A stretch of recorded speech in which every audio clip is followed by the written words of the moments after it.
Hello everyone, welcome to Students Unique Academy. तो कैसे हैं आप लोग? आई होप बहुत अच्छे होंगे और अपने एग्ज़ाम की प्रिपरेशन कर रहे होंगे बहुत अच्छे से। आज हम बात करेंगे अपने कुछ मोस्ट इंपॉर्टेंट क्वेश्चंस की जो हमारे सभी एग्जाम्स के लिए काफ़ी महत्वपूर्ण है। इससे पहले मैंने इसके 3 पार्ट्स बना के रखे हैं। अगर आपने वो तीनों पार्ट ना देखे हो तो प्लीज़ देख लेना, उनके लिंक डिस्क्रिप्शन बॉक्स में मैं डलवा दूंगी। ये हमारा चौथा पार्ट से और ये हमारे सभी एग्जाम्स के लिए काफ़ी महत्वपूर्ण, खासकर जो वीडियो का री एग्ज़ाम 26 से 27 जून को हो रहा है उसके लिए तो ये रामबाण साबित होगा। और बाकी इसके अतिरिक्त आप कोई भी एग्जाम की प्रिपरेशन कर रहे हैं तो उसके लिए भी ये मोस्ट इंपॉर्टेंट है। हमारा पहला क्वेश्चन कह रहा है कि भारत में आर्थिक सुधार यानी कि 1991 के दौरान प्रधानमंत्री कौन थे? तो हमारा एक ऑप्शन ये है PV Narasimha Rao, option B है इनमें से कोई नहीं, ऑप्शन सी है doctor Manmohan Singh, option D है अटल बिहारी वाजपेयी। अगर हम बात करें भारत में आर्थिक सुधार 1991 के दौरान प्रधानमंत्री की तो वो थे हमारे पीवी नरसिम्हा राव। कौन थे? पीवी नरसिम्हा राव थे 1991 में। याद रखना, सबसे पहले तो ये डेट याद रखना 1991 में और आर्थिक सुधार के दौरान। ठीक है, आगे बढ़ते हैं। आगे हम देख लेते हैं हमारा कौन सा मोस्ट इंपॉर्टेंट क्वेश्चन है। आगे कह रहा है कि भारत के संविधान में इनमें से क्या राज्य सूची में सम्मिलित नहीं है? यानी कि जो भारत का संविधान है उसमें क्या है, ये राज्य सूची में नहीं सम्मिलित है। ऑप्शन ए है पुलिस, ऑप्शन बी है दंड प्रक्रिया संहिता, ऑप्शन सी है जेल और ऑप्शन डी है कानून और व्यवस्था। अगर भारत के संविधान में राज्य सूची की बात करें तो क्या सम्मिलित नहीं है? तो वो हमारे जो दंड प्रक्रिया संहिता है ये हमारे राज्य सूची में सम्मिलित नहीं है। जैसे आप जानते हैं सूची 3 प्रकार की होती है, राज्य सूची और केंद्र सूची और संवर्ती सूची। जो केंद्र सूची होती है उसमें अधीन उसके जो भी विषय होते हैं वो केंद्र के अधीन होते हैं। दूसरी हमारी जो राज्य सूची होती है उसमें जो भी विषय होते हैं वो राज्य के अधीन होते हैं। और तीसरी हमारी संवर्ती सूची होती है जिसमें केंद्र और राज्य दोनों आते हैं। ठीक है, और इसमें पूछा गया है कि राज्य सूची का सम्मिलित नहीं है तो दंड प्रक्रिया संहिता ये हमारे राज्य सूची में सम्मिलित नहीं है। इसके जो पुलिस होती है वो हमारी राज्य सूची का विषय होती है, जेल होता है वो भी राज्य सूची का विषय होता है, कानून और व्यवस्था ये भी राज्य सूची का विषय होता है। ये भी काफ़ी एग्जाम में पूछा जा चुका है तो याद रखना है, मोस्ट इंपॉर्टेंट है। आगे बढ़ते हैं, आगे देख लेते हैं हमारा कौन सा मोस्ट इंपॉर्टेंट है। आगे कह रहा है कि निम्नलिखित में से क्या भारतीय संविधान की मुख्य विशेषता नहीं है?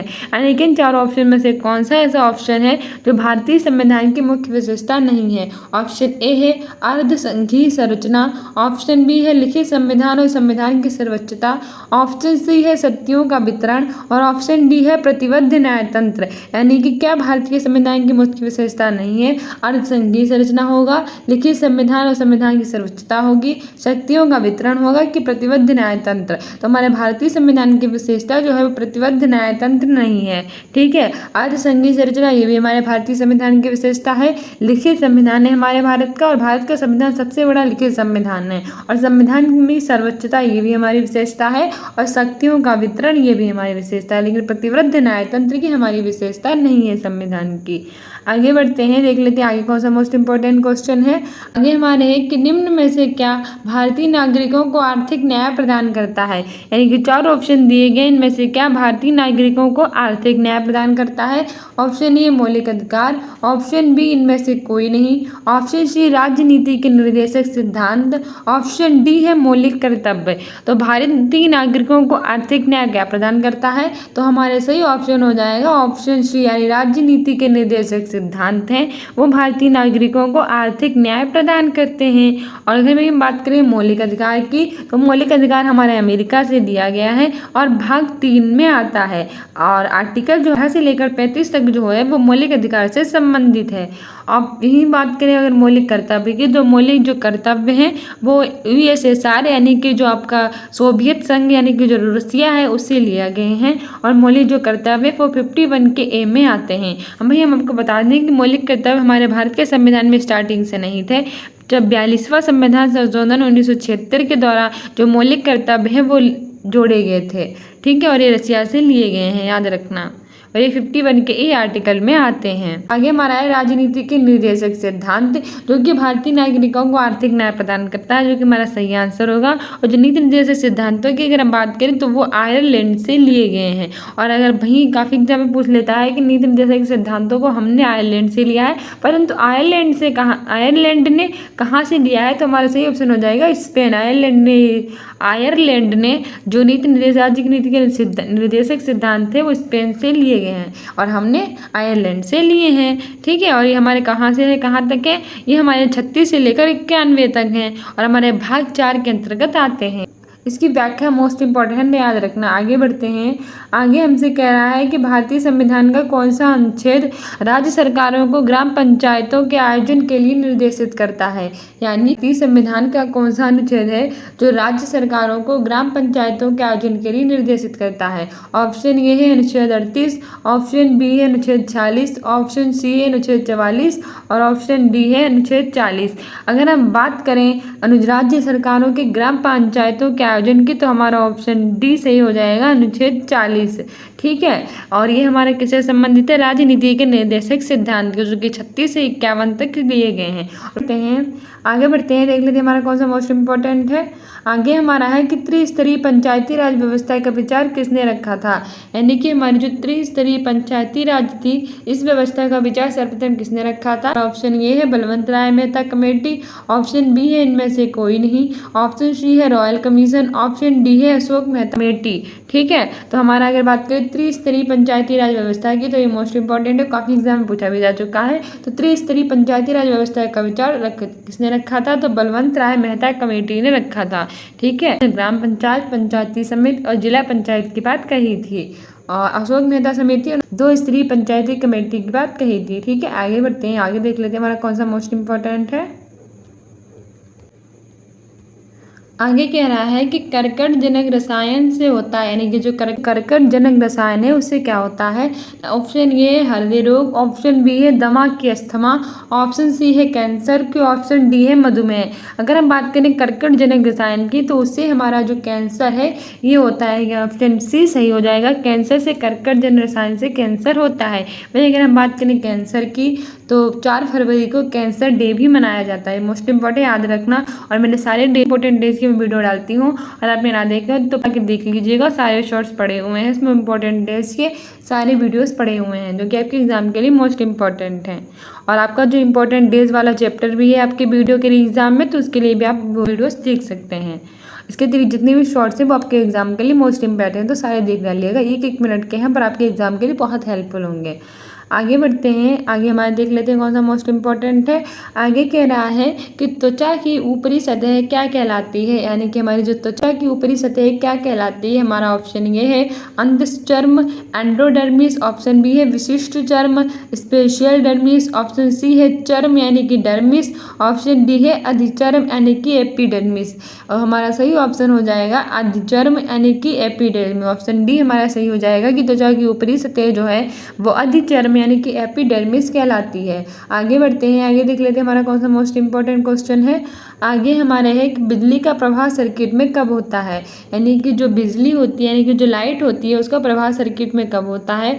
ऑप्शन ए है स्विच चालू होने पर, ऑप्शन बी है इनमें से कोई वोल्टेज नहीं होता, ऑप्शन सी है स्विच बंद या फिर चालू होने पर, ऑप्शन डी है स्विच बंद होने पर। अगर हम बात करें बिजली के प्रवाह की, तो वो सर्किट में कब होता है, तो वो होता है स्विच बंद होने पर, यानी कि जो हमारा स्विच होता है उसके बंद होने पर बिजली का प्रवाह सर्किट में होता है।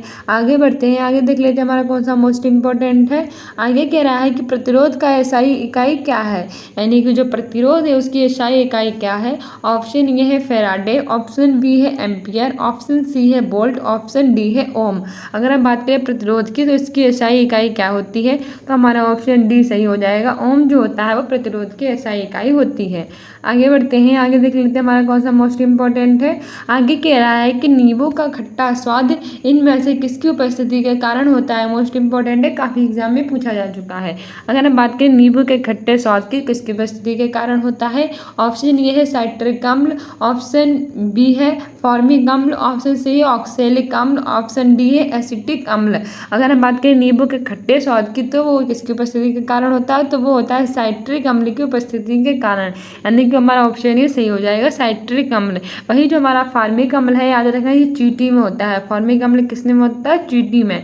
और जो एसिटिक अम्ल होता है वो होता है सिरके में, किसमें, जो छिरका होता है यानी सिरका भी कहते हैं, उसमें होता है हमारा एसिटिक अम्ल। और जो नींबू का खट्टा स्वाद होता है वो होता है साइट्रिक अम्ल, यानी कि ऑप्शन ये सही हो जाएगा। सो गाइस, ये थे हमारे कुछ मोस्ट इंपॉर्टेंट क्वेश्चंस जो हमारे सभी एग्जाम्स के लिए काफ़ी महत्वपूर्ण थे। एक बार हम रिवीजन कर लेते हैं कि हमने कहाँ से पढ़ना स्टार्ट किया था, जिससे हमने जो पढ़ा है वो हमें और अच्छे से याद हो जाए। तो सबसे पहले हमारा क्वेश्चन था कि भारत में आर्थिक सुधार 1991 के दौरान प्रधानमंत्री कौन थे। यानी कि भारत में आर्थिक सुधार 1991 के दौरान प्रधानमंत्री कौन थे। तो हमारा ऑप्शन ये सही हो जाएगा, पीवी नरसिम्हा राव। यानी कि पीवी नरसिम्हा राव जो थे वो 1991 के दौरान प्रधानमंत्री थे। दूसरा हमारा कौन सा क्वेश्चन था जो हमने देखा था। दूसरा हमारा क्वेश्चन था कि भारत के संविधान में इसमें से क्या राज्य सूची में सम्मिलित नहीं है। यानी कि जो भारत के संविधान में क्या राज्य सूची में सम्मिलित नहीं है, तो वो हमारा ऑप्शन बी सही हो जाएगा। यानी कि जो दंड प्रक्रिया संहिता है वो हमारी राज्य सूची में सम्मिलित नहीं थी। पुलिस हमारी राज्य सूची का विषय था, जेल था, और कानून और व्यवस्था ये भी हमारे राज्य सूची के विषय थे। और वो सूचियाँ कितनी हमने जानी थी, हमने जाना था कि सूचियाँ 3 होती हैं, राज्य सूची, केंद्र सूची और समवर्ती सूची। ठीक है, आगे बढ़ते हैं। आगे देख लेते हैं हमने कौन सा मोस्ट इंपॉर्टेंट क्वेश्चन देखा था। आगे हमने देखा था कि इनमें से क्या भारतीय संविधान की मुख्य विशेषता नहीं है। यानी कि जो हमारा भारतीय संविधान है इसकी मुख्य विशेषता कौन सी नहीं है। ऑप्शन ए हमारा था अर्धसंघीय संरचना, ऑप्शन बी था लिखित संविधान और संविधान की सर्वोच्चता, ऑप्शन सी था सत्यों का वितरण, और ऑप्शन डी था प्रतिबद्ध न्यायतंत्र। तो हमारे भारतीय संविधान की कौन सी मुख्य विशेषता नहीं थी। ऑप्शन डी हमारा सही आंसर था कि प्रतिबद्ध न्यायतंत्र जो था वो हमारे भारतीय संविधान की मुख्य विशेषता नहीं थी। आगे देख लेते हैं हमारा कौन सा मोस्ट इंपॉर्टेंट क्वेश्चन था जो हमारा था, निम्न में से क्या भारतीय नागरिकों को आर्थिक न्याय प्रदान करता है। यानी कि जो भारतीय नागरिक हैं उन्हें क्या आर्थिक न्याय प्रदान करता है। तो हमारा ऑप्शन सी सही हो जाएगा कि राजनीति के जो निर्देशक सिद्धांत हैं वो नागरिकों को आर्थिक न्याय प्रदान करता है। जो राजनीति के निर्देशक सिद्धांत है वो 36 से 91 तक हैं, भाग 4 में है। और जो हमारे आयरलैंड है वहाँ से ये लिए गए हैं, और आयरलैंड ने इन्हें स्पेन से लिया है। वही जो मौलिक अधिकार थे वो अमेरिका से लिए गए थे, और जो मौलिक कर्तव्य थे वो रसिया यानी कि रूस से लिए गए थे। और 51 के में थे हमारे मौलिक कर्तव्य। आगे देख लेते हैं हमारे कौन सा मोस्ट इंपॉर्टेंट था। आगे था कि भारतीय संविधान का कौन सा अनुच्छेद राज्य सरकारों को ग्राम पंचायतों के आयोजन के लिए निर्देशित करता है। तो हमारा अनुच्छेद 40 जो था वो राज्य सरकारों को ग्राम पंचायतों के आयोजन के लिए निर्देशित करता था, और ये हमारा नीति निर्देश के सिद्धांत से संबंधित था जो 36 से लेकर 91 तक थे। आगे बढ़ते हैं, आगे देख लेते हैं हमारा कौन सा मोस्ट इंपॉर्टेंट। आगे बढ़ते हैं, त्रिस्तरीय पंचायती राज व्यवस्था का विचार सर्वप्रथम किसने रखा था। यानी कि त्रिस्तरीय पंचायती राज व्यवस्था थी उसका विचार किसने रखा था। तो हमारा ऑप्शन ये सही हो जाएगा, बलवंत राय मेहता कमेटी जो थी। यानी कि जो बलवंत राय मेहता कमेटी थी उसने त्रिस्तरीय पंचायती राज व्यवस्था का विचार रखा था। जो अशोक मेहता समिति थी उसने 2 स्तरीय पंचायती राज व्यवस्था का विचार रखा था। काफी एग्जाम के लिए इंपॉर्टेंट है, याद रखना।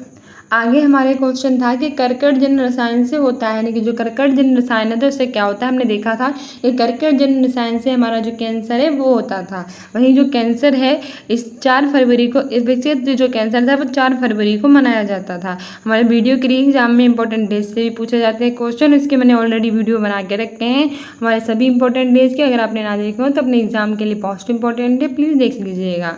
आगे बढ़ते हैं, आगे हमारा कौन सा मोस्ट इंपॉर्टेंट था। आगे हमारा था कि त्वचा की ऊपरी सतह क्या कहलाती है। जो हमारी त्वचा होती है उसकी ऊपरी सतह क्या कहलाती है। तो ऑप्शन डी हमारा सही आंसर था कि अधिचर्म यानी कि एपिडर्मिस था वो त्वचा की ऊपरी सतह कहलाती है, अधिचर्म यानी कि एपिडर्मिस। आगे हमने कौन सा अपना मोस्ट इंपॉर्टेंट क्वेश्चन देखा था।